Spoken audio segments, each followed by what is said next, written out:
Let's break it down. Welcome in CBS Sports combat analyst and co-host of the award-winning Morning Combat, Brian Campbell. Start with UFC 288 main event here. Aljamain Sterling retains his Bantamweight title, defeating Henry Cejudo via split decision.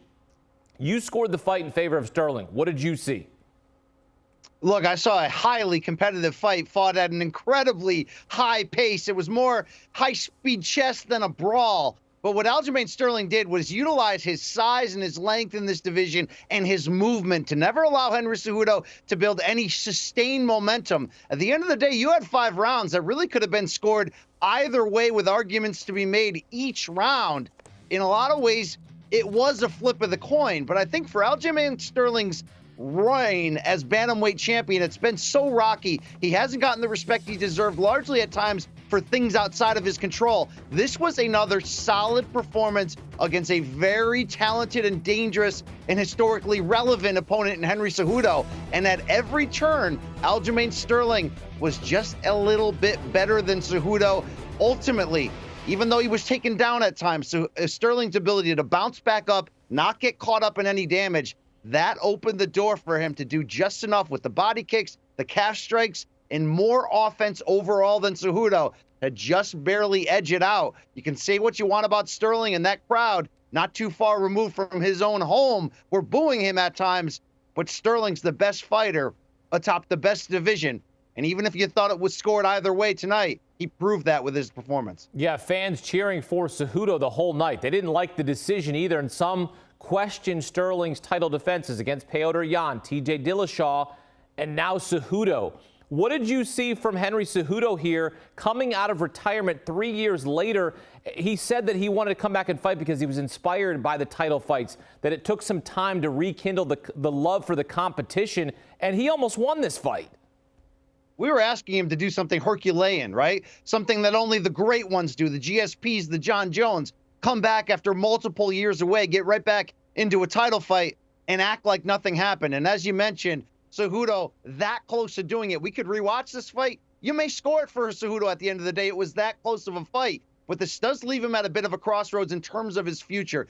3 years removed, we know how advantageous Cejudo is. He came back at a good time with the division so deep, but he came up just empty. The performance was there. If anything, it really was Sterling's movement that never allowed Cejudo to plant his feet and get off strikes and land more than one at a time. He was close. He couldn't get over the hump by leaving no doubt. But one thing Cejudo always does well and is make adjustments, use that brilliant mind of his. He did that in this fight. I scored the 2 rounds for him in those championship rounds. Nothing really negative you can say about Cejudo's performance, shaking off cage rush like it wasn't even there. He still proved he's of the elite afterwards, but he did say he wanted to win this fight and move up to featherweight and challenge Alexander Volkanovski. With the loss, he's not sure where to go. I'd advise him to stay around. Cejudo still got it. Yeah, he looked great. He looked great. And the fact, like, the disrespect for the Long Island native Aljamain Sterling, and everyone's cheering for Henry Cejudo, to me, this looks like, hey, Sterling still got a lot of work to do to gain the fans' backing, even there in New Jersey, just a stone's throw away from where he, this is which takes us to this next topic, because up next he's going to face Sean OMalley. We saw them both trying to mix it up in the octagon.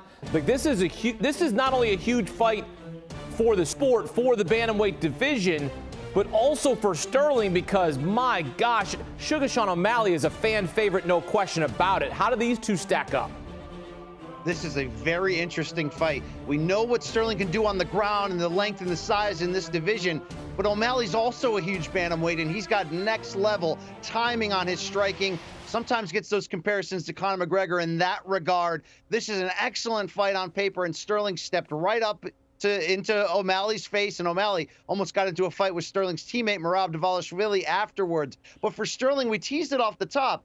This title reign has been weird and unpredictable in a lot of ways. It's not his fault he won the championship by DQ against Petr Yan, but he did come back and avenge that and win it cleanly in the rematch. And even though TJ Dillashaw came in injured in the last title defense for Sterling, meaning he didn't get credit for the victory, this performance against Cejudo is certainly going to win people over like the second Yan fight did.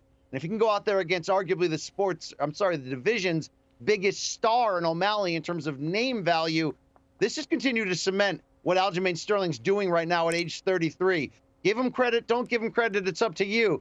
But the celebrity names are adding up on his ledger. He's got the most wins in division history, and he deserves his current ranking among the top 10 pound for pound in this game. This fight is going to be one of those injected into my veins fight that you would say. This is one of those let's go, let's figure it out, let's get it done this summer, perhaps. Like, I'm looking forward to this one. This is going to be good. Aljo said September. Hakeem, clear your schedule. All right, give it to me in the summer. Can we move that up maybe? I know with September I'll take as well. I like September. It's nice. All right, let's talk about the co-main event. Bilal Muhammad defeats an injured Gilbert Burns via unanimous decision. What's your takeaway from this fight when you consider Bilal's going to get a chance to fight for the welterweight title here in the future? Look, Bilal's been one of the unsung heroes of the sport, meaning never getting the credit he deserves despite what is now a 10-fight unbeaten streak and him finally knocking on the door of a title shot. But to be fair, I point negative fingers not at either of these fighters, at the UFC for rushing this fight. 16 days notice these two signed up for it. And even though they both had to overcome that same hurdle, with Gilbert Burns being 3 weeks removed from a victory over Jorge Masvidal, and Bilal Muhammad coming off of fasting during Ramadan, while we give Muhammad credit for enduring and winning this 5-round bout, that wasn't the best version of either of them, both in terms of their physical shape or their durability. Burns may have maxed himself out this calendar year trying so hard to get back into a second title opportunity and live up to his high hopes and his ceiling as a potential champion in this division. At the end of the day, Muhammad did enough to get by, but from about the 4th round on, just as it looked like Burns was mounting a rally, he was largely a one-armed fighter. That's not the situation you want with a title shot at stake in a 5-round co-main event feature. It seems like a fight that was rushed up due to needing a fight of this stature and trying to keep the division on a certain timeline, considering Leon Edwards is likely to defend against Colby Covington this summer. But if you're a Gilbert Burns fan, it's a tough pill to swallow. The injury holds him back. Bilal Muhammad survive and advance. Yeah, you didn't like the fight being rushed. I didn't like what Bilal Muhammad said after the fight. I know he's having fun with the fans, but he said, "New Jersey, you suck." That was his quote. New Jersey's awesome.